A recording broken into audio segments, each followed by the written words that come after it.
2,500 years ago, a man sat under a Bodhi tree, determined not to budge until he saw all there was to see. Upon arising, now enlightened, the Buddha spent the next 45 years teaching a new and revolutionary way of seeing the world. The essence of his teachings, called the Dharma, was articulated in the Four Noble Truths, where he taught the path to the end of all suffering. Central to these teachings was an important notion that the Dharma is not just about humans. Rather, it includes all of the beings who share the earth. During the course of this film, we'll explore what the Buddha taught us about animals and our relationship to them.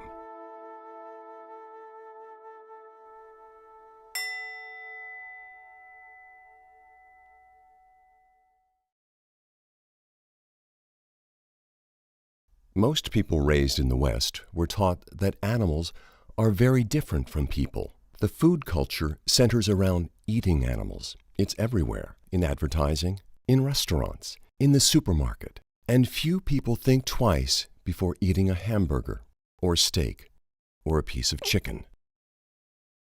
The entertainment industry showcases them in circuses, and zoos, and aquariums.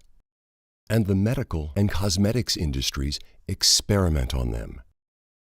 Most of us care very deeply about our companion animals, such as dogs and cats, but we often fail to extend this same compassion to other animals. Imagine instead a culture where animals are not harmed.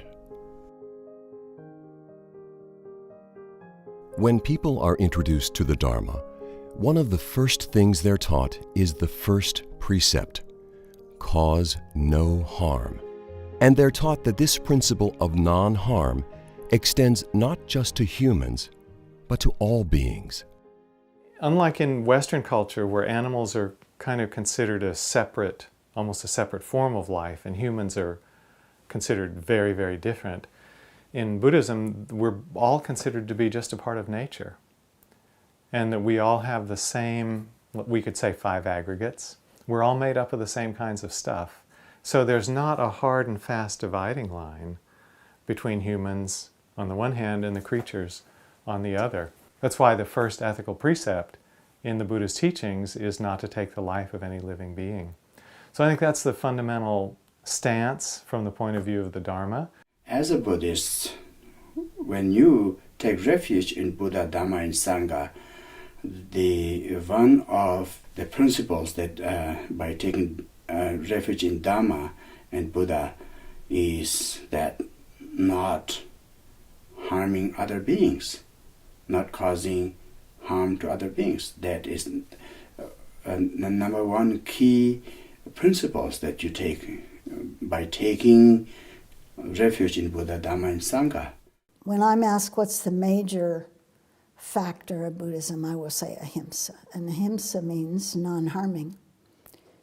And in what I've learned of Buddhism, the non-harming is of ourselves, of others, including animals, and of the environment. Those 3 things are the 3 things that I see, at least our tradition, try to deal with all the time. To live lightly on the land. And that would certainly include not taking the life of another, not stealing their life, and also what their bodies were made of. So the teaching is really, not to do any harm. That's the first precept, not to kill, or sometimes it's translated as harm living beings. And it's partly to do with a sense of compassion for the animal, a sense of recognizing that animals suffer. There's also, you might say, a more transcendent view of it, that, according to the Dharma, we take rebirth. And it might be that some of the animals that we are killing were once human beings, or hopefully we're moving up the strata. So I think it's basically seeing his teaching as a whole and putting all animals within that process of liberation. I'm lucky in a sense I've taken the precepts in all three traditions. I'm a joint monk now in the Tibetan tradition and the Soto Zen tradition. But in my early days I trained in a Theravada tradition and spent a short time as a Theravada monk. So I've taken the precepts in all three traditions. In the early tradition of Theravada, the first precept was translated to me as Panatipada Varamani Sikkhapadang Samadhiyami. I undertake the rule of training to refrain from causing injury to living things. That's all living things. That's how it was taught to me. And that's how I teach people. All living things. So we refrain from harming them. That's the same in the Tibetan tradition, because in the Tibetan tradition, the Vinaya is based on the early Patimokkha tradition anyway, so the precepts are more or less the same. The difference comes in the Zen tradition, where the first precept just says, do not kill. And this means do not kill the Buddha. Do not kill the Buddha mind, if you like. Do not do anything that hampers the growth and movement and flow of the Buddha mind, the Buddha nature, the Dharmakaya. So obviously the eating of animals and the interfering with the animal kingdom, exploiting it, does affect that precept, does block that flow, does get in the way of the flow of the Buddha mind, of the Dharmakaya. So the first precept, not to cause any injury to any living thing, means any living thing. You know, it's interesting to me because the suttas on one hand are very clear about non-harming. And when they talk about beings, it's all beings, it's sentient beings. Included in the first precept of non-harming is to not take life. So that seems fairly clear to me that the Buddha was intending us to include in our field of metta or loving kindness all kinds of beings, from the smallest to the largest, the two-legged, the four-legged, the many-legged. So that's really how I hold it, and certainly how I try to live my life. And I don't claim to be perfect. There are challenging situations about that. But the first precept of non-harming is really very dear to my heart, both as an attitude towards, you know, people that I meet, certainly, but as I said, to all beings, and really knowing, acknowledging that to each being, their life is precious. To practice compassion, to practice loving friendliness, metta, to appreciate, to develop appreciative joy of life. We always say we abstain from killing, one of the 5 precepts. So this precept applies to everybody. Buddhism has 2 main branches, Mahayana and Theravada. In both lineages, the Buddha talks about our relationship to animals and the fundamental question of the morality of eating them. In the Mahayana scriptures, the Buddha is unequivocal, addressing the subject in detail in the Lankavatara Sutra. For innumerable reasons, the Bodhisattva, whose nature is compassion, is not to eat any meat. Thus, Mahamati, whenever there is the evolution of living beings, let people cherish the thought of kinship with them, and thinking that all beings are to be loved as if they were an only child, let them refrain from eating meat. If, Mahamati, meat is not eaten by anybody for any reason, there will be no destroyer of life. Thus, Mahamati, meat eating I have not permitted to anyone. I do not permit, I will not permit. There are many different quotes of the Parasist Buddha talking about different lives and not eating meat. One of the very strong statement that Buddha had is, I condemn meat eating in all means. I have never approved of meat eating. I will never approve of meat eating. And I do not approve of meat eating for my followers. For all sentient beings are equal to me like my only son. For bodhisattva vows, lay people can also take bodhisattva vows if they choose. Monastics have our monastic precepts that are different from lay people, or at least more elaborated than what the lay people take as the 5 precepts. But the bodhisattva vows, they can also take vows, and the bodhisattva precepts will prohibit meat eating, whether you're a lay person or a monastic. It's very explicit. So Buddha's main teaching is be vegetarian. Main teaching is don't kill animal, don't kill human body, don't kill animals, don't lying, don't stealing. Very nice, honest, compassion for other to take care, for how is I can do other to benefit. Only these things remember, he said. The Buddha also addresses the subject of eating animal products in the Surangama Sutra. Bhikshus who do not wear silk, leather boots, furs, or down from this country, or consume milk, cream, or butter, can truly transcend this world. In the Theravadan scriptures, only a few passages address the subject of eating meat. In the Jivaka Sutta, the Buddha discusses a notion called the 3 purities, saying that monks are not allowed to eat meat unless they know the animal was not killed for them. Jivaka, I say that there are 3 instances in which meat should not be eaten: when it is seen, heard, or suspected that the living being has been slaughtered for oneself. I say that meat should not be eaten in these 3 instances. I say that there are 3 instances in which meat may be eaten: when it is not seen, not heard, and not suspected that the living being has been slaughtered for oneself. So one of the monastic rules in Theravadan Buddhism is that monks are allowed to eat meat. And I think that was a very practical thing at the time of the Buddha, as I understand it, because of the simple concept, beggars can't be choosers.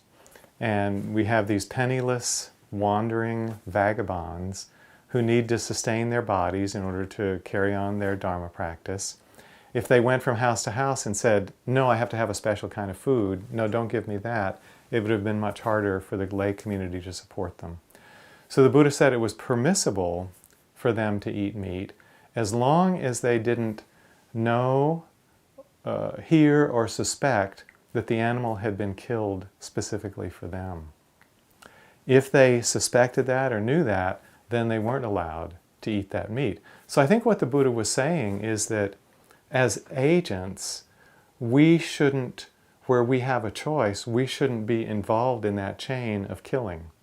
Even though the bhikkhu had not done the killing and someone else had done that, it was still considered improper if it was killed with the bhikkhu in mind. In a modern consumer society, when we walk into the supermarket, one has to wonder, who have those animals been killed for? And as an average consumer, it often feels to me like they were killed with me in mind if I buy that meat. So an updated understanding of that could be in this modern consumer society. By buying meat and fish products, we're participating in that same chain of killing that the Buddha recommended against. And so the rule was made that if you didn't kill the animal yourself, you didn't request it to be killed for you, and you are not aware that it was killed on your behalf, then karmically you are pure, because you were just wandering around through the villages collecting whatever people happen to want to put in your begging bowl. But in a situation where actually you are in charge of what you can eat, and you go into butcher shops and you buy meat, then in a way the very fact that you're buying it is saying that you are subscribing to the whole culture which rears meat to be killed for consumption. I mean, they only raise and kill these animals because people buy the meat. If we didn't buy it, that particular industry would die out. That if somebody goes into a market, say on a Tuesday, and orders a piece of chicken, at the sales counter somebody will click some kind of calculator which will determine on Tuesday a piece of chicken was sold, which will send out a message for next Tuesday that we have to meet the same quantity of chickens to satisfy our customer base. You know, so even though when you order the chicken on Tuesday, you're not responsible for the death of the chicken that's providing that meal on Tuesday, but in an indirect way, you can be sending a signal that next Tuesday a chicken should be killed to provide food for the customers.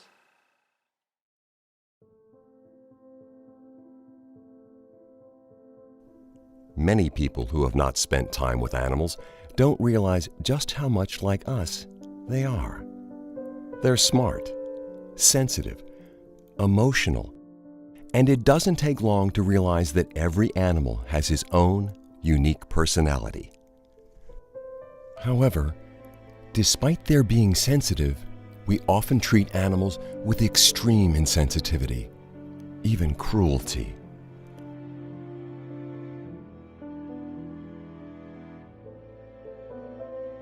Buddhists realize that all lives are equal in terms of wanting peace and happiness, not wanting pain and suffering. We are all same sentient being, just we have a different form of life, but in terms of living the life is same, human or the animal, and same desire, same right to live in peace and happiness. The Dharma relationship to animals, first and foremost, is the recognition that animals have consciousness, which means that they feel. Animals is like ourselves. They also appreciate the kindness. They also fear of death and avoid sufferings, and also desire for happiness.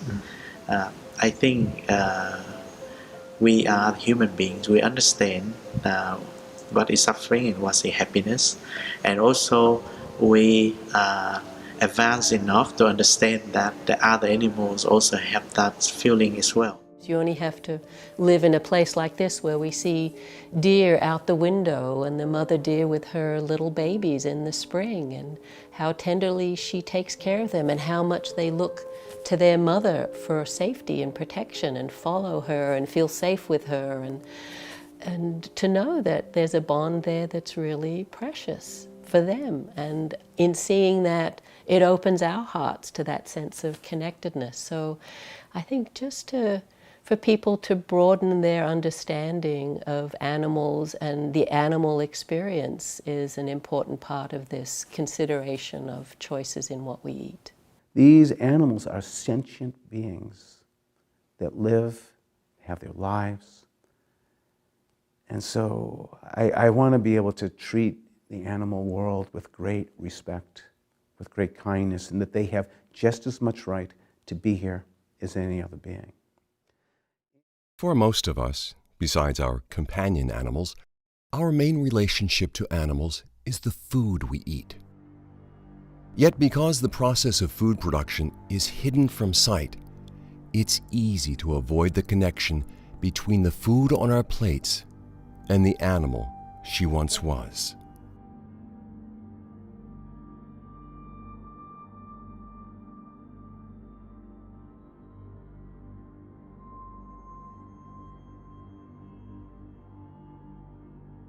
Are these animals being killed for you?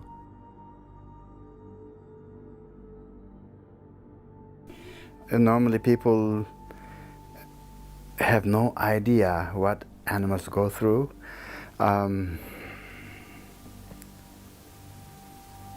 It will only be realized when you get to see what actually happens in the slaughterhouses. Until then, you wouldn't realize. And when you see that, actually, you will feel if that is really appropriate to eat them. It's really horrifying. Certain slaughterhouses have like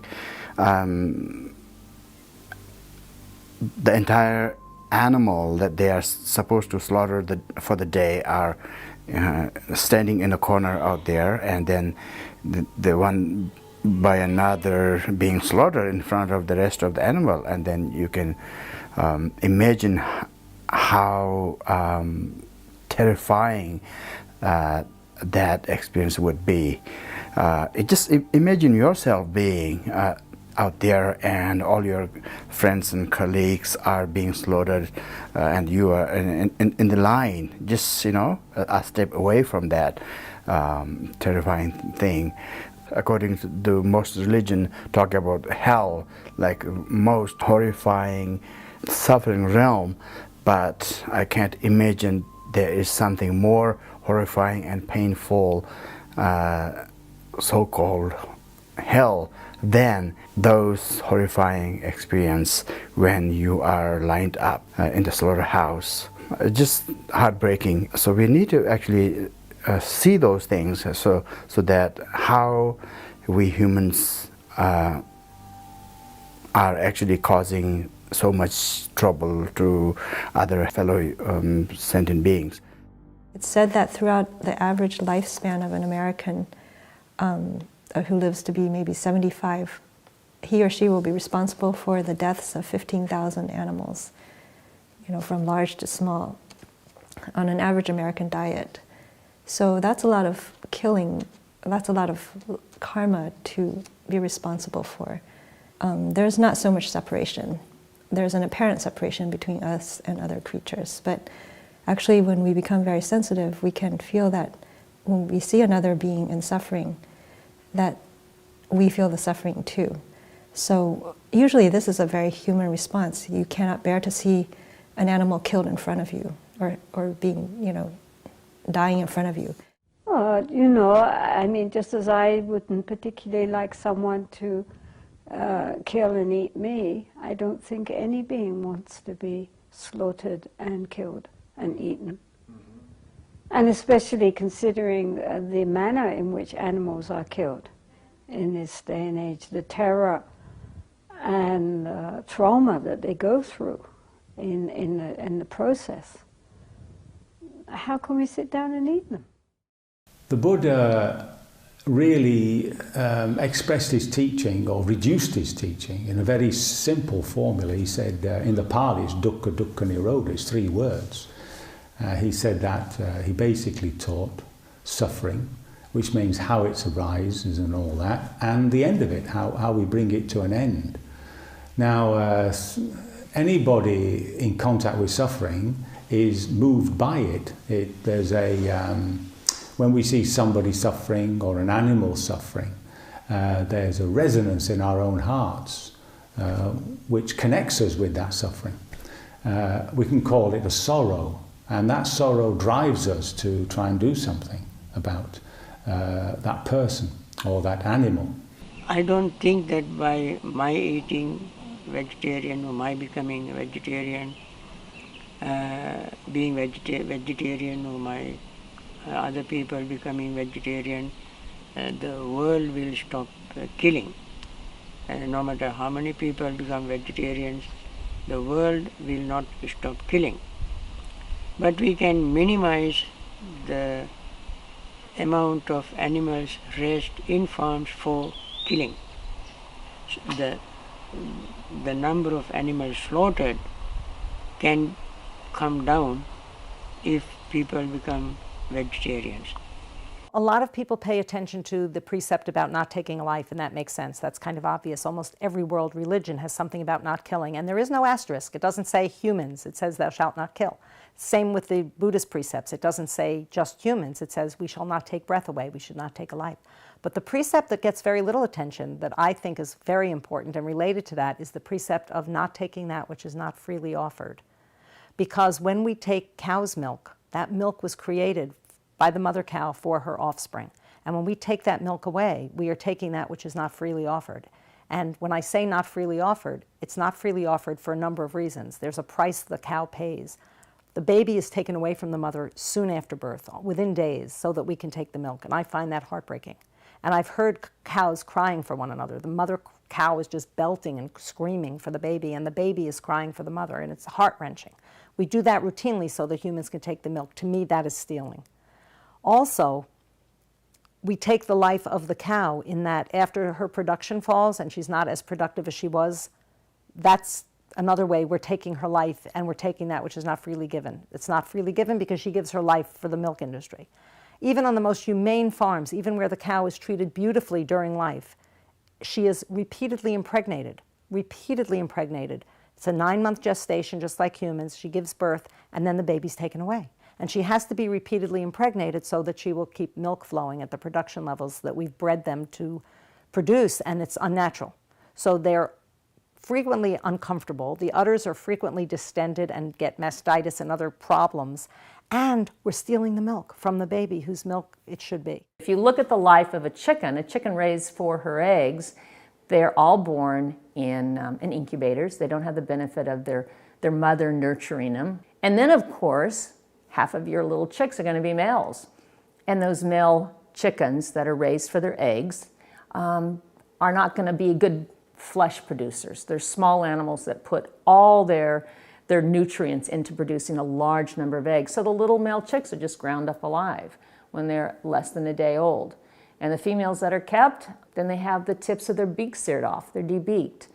And then they go live in a cage. And that's where they stay for 1.5 years, 2 years.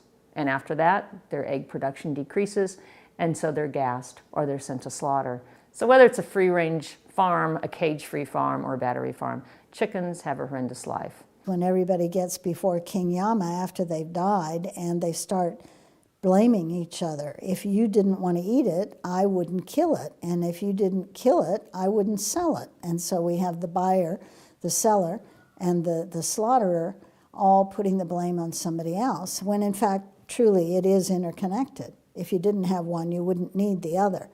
I see that argument as modern, but I also see it as ancient. If you care about suffering, if you care about your own suffering and the suffering of others,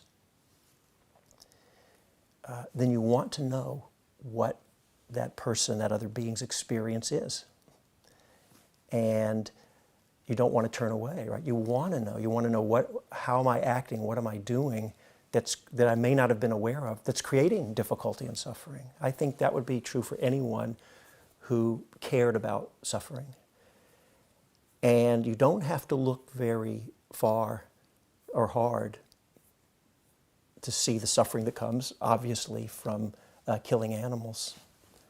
In the Dharma, part of what we're encouraged and invited to do is to turn towards suffering and not avert ourselves or turn away. We want to see what's the cause of my suffering and what leads to the end of suffering.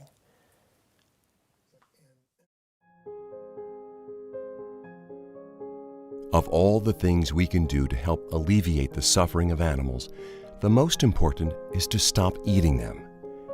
You might also consider no longer consuming their products, such as milk and eggs. When you do, you may be surprised at just how good vegan food tastes. For those who find it difficult to stop all at once, a gradual transition may be easier. Maybe start by choosing one meal a day or one day a week to be vegetarian or vegan. Try substituting soy milk for cow's milk in your breakfast cereal. It just takes 1 second to decide stopping. Now, it doesn't make any huge chaotic change in our life. It's just we eat something else. It's so simple. It can be done instantly. So less effort for the very big result, ethically, for the animals and the poor people, for the planet, for our own health.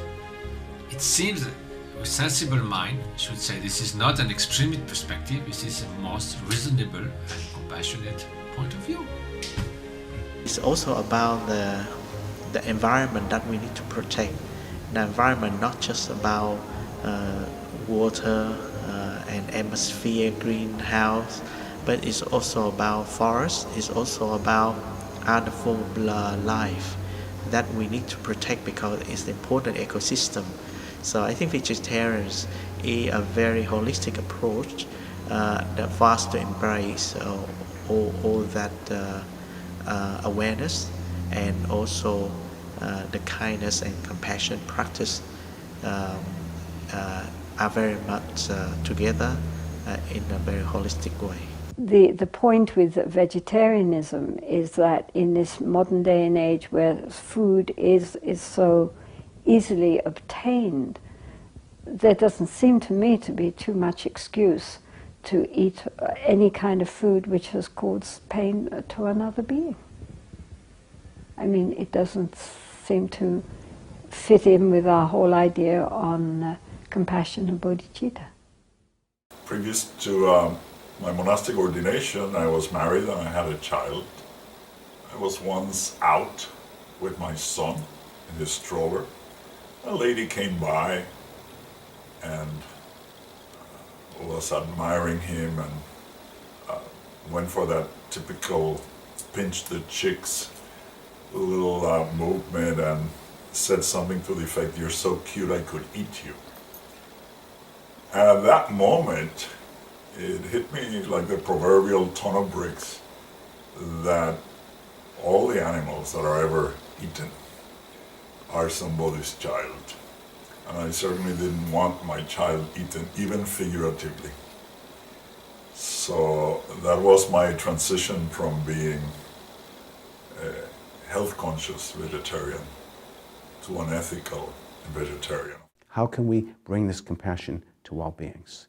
Yes, we may not be able to do it all the time. We may inadvertently be causing harm, but how, again, as I came back earlier, to cause the least harm possible and to become educated, to become aware of what actually is here.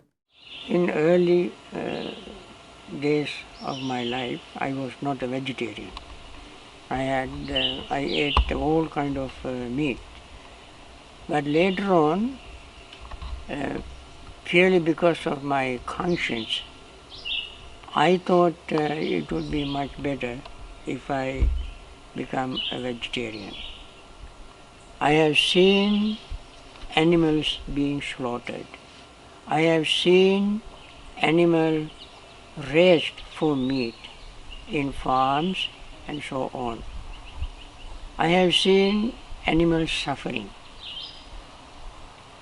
And therefore I felt a little guilty of eating meat. I have to, when people ask me to talk on Dhamma, I talk on metta, living friendliness, meditation, also I teach. And when people ask questions about meat eating meat, this appears to me not compatible. Yes, I was a monk in South Korea back in the 80s, and it was in a monastery. When I got there, I realized that they were vegan, what we would call vegan. No meat, dairy, or eggs, no wool, silk, or leather, and it really deepened my commitment to being a vegan. The practice of plant-based eating had been going on for centuries, maybe for 700 years, and it was part of the practice of deepening meditation, the idea that it's difficult to go deep in meditation if I'm acting in ways that are not ethical, and harming other living beings disconnects me from the root of compassion and meditative equanimity. We're all raised in a society where we're forced to disconnect from our natural wisdom and compassion. If say I'm no eat meat, 1 year I no eat meat, that's also good benefit. If say I'm 1 month no eating, that's also good. I'm not eating 1 day, also benefit. Then if completely whole life no eat, that's the best. When you do go vegan, not only will the animals thank you, so will your body. It's often easy to find products that are not tested on animals and do not contain animal ingredients. Look for the words, "not tested on animals," or "no animal ingredients," or look for the cruelty-free logo. An excellent book on animals and the Dharma is The Great Compassion by Norm Phelps. If you would like more information, the Dharma Voices for Animals website has a resource page with many helpful recommendations. If you've ever been on a Buddhist retreat, you were probably reminded to refrain from harming insects, such as spiders and mosquitoes, as part of the first precept's principle of non-harm.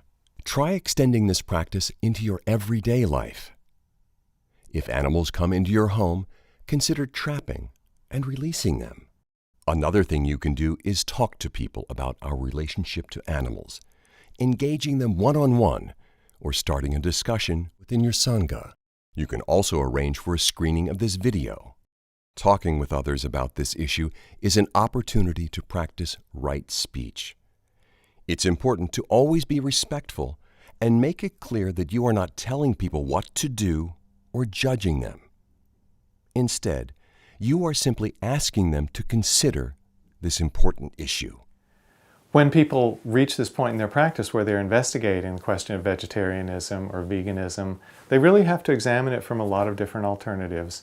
What foods are they familiar with? What foods are they comfortable with? What foods do they have access to on a daily basis that will really strengthen their body and support their health? It may take some time as they wrestle with the ethical question, as they experiment with their diet, to figure out what's going to feel best for them in the long run. I really think it's important for every practitioner to approach that in an open-ended and pressure-free way so they come to their own understanding about it. So I don't think from myself or my friends who are vegetarian that we have a judging attitude to people as they explore that. The choices we make about whether to eat animals or not is such an important decision, not only for the animals who suffer so terribly, but also for ourselves. The law of karma. Buddhists worldwide should be at the forefront of this discussion. And yet, it seems that no one is talking about this. I'm very grateful, though, to a number of Buddhist teachers around the world who have been recently identifying themselves as vegetarian or as vegan, and also sharing with their sanghas and with the folks in the retreat centers that it's the Buddhist teachings on non-harming and compassion which leads the teacher to deciding not to eat animals. As you know, it's very interesting. I have made a choice due to this, my own sense of the sensitivity of beings to try to cause the least harm and to not eat them. And actually, I don't even wear them. And I don't want to use any products that are part of them in there.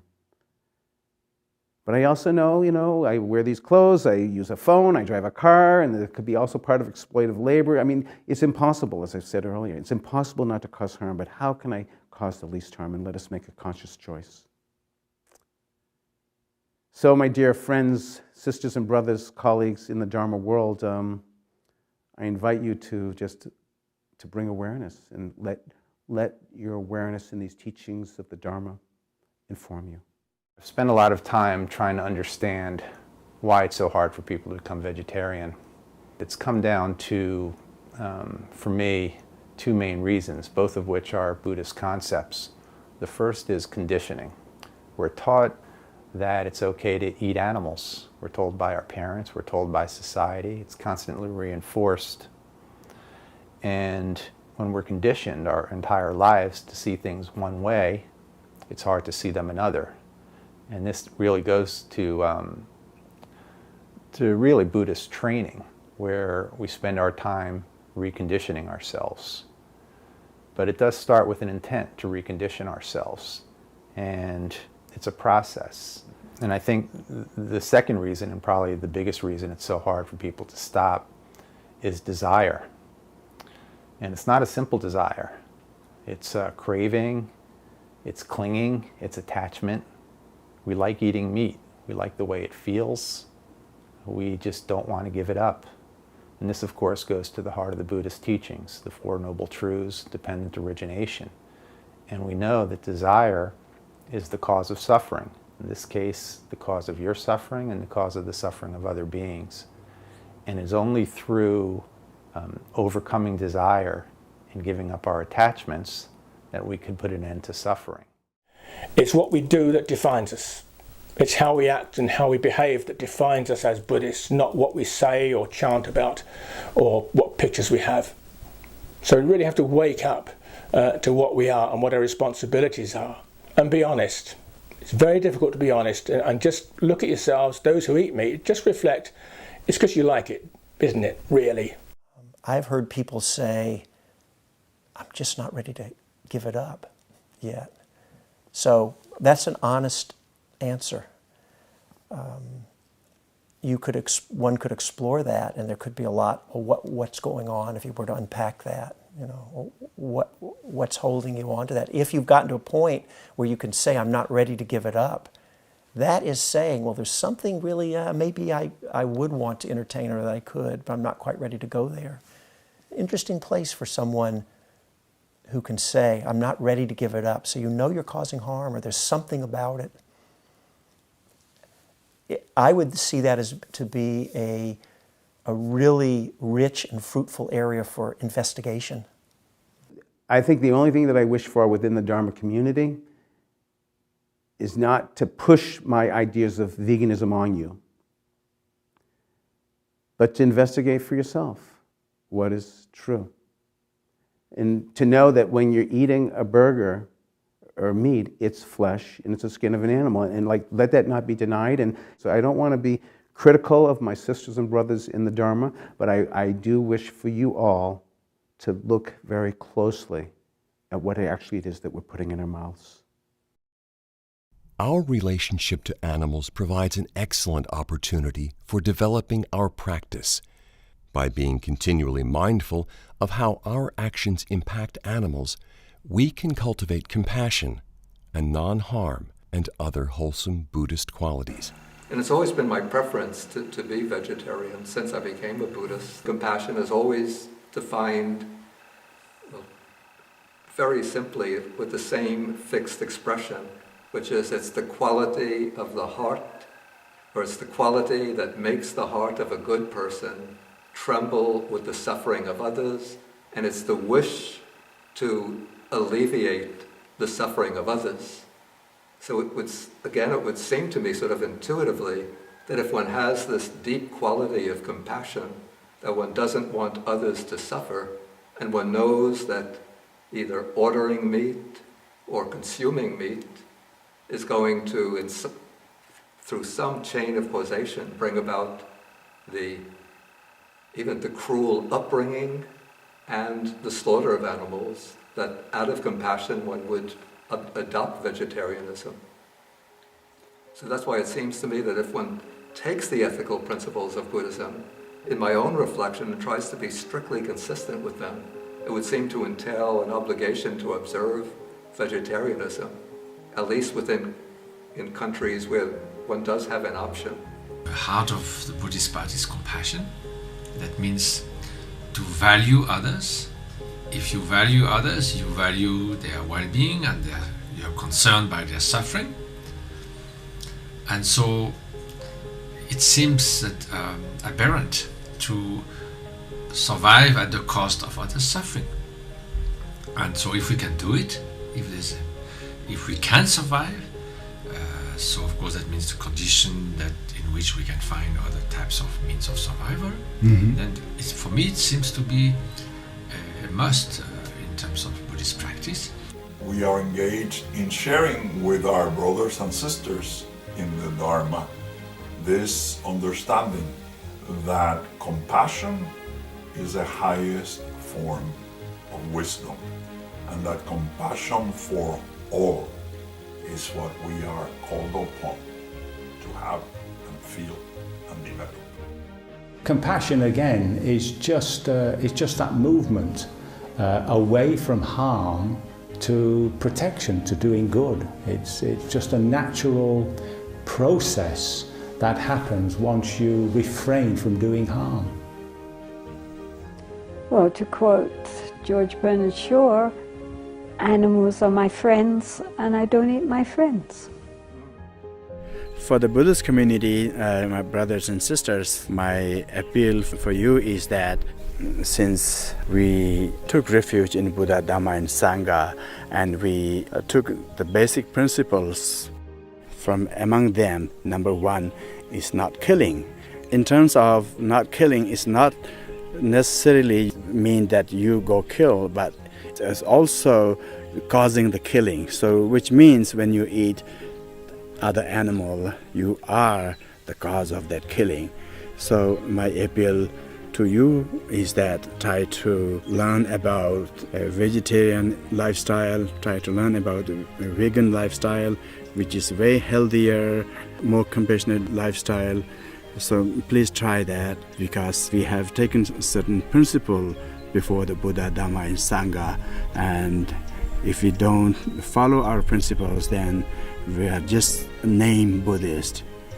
So try to live your belief, live your faith, and try to put Dhamma into your practice.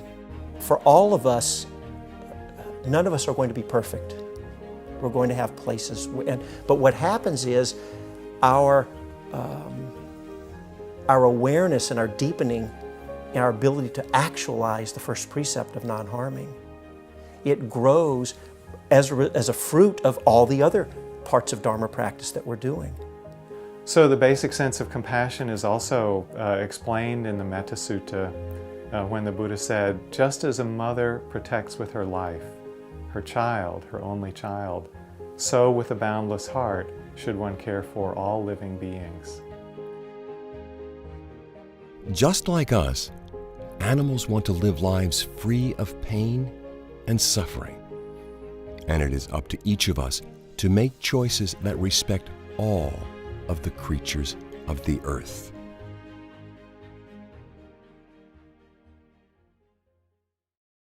May all beings be happy. May all beings be safe. May all beings be free from suffering.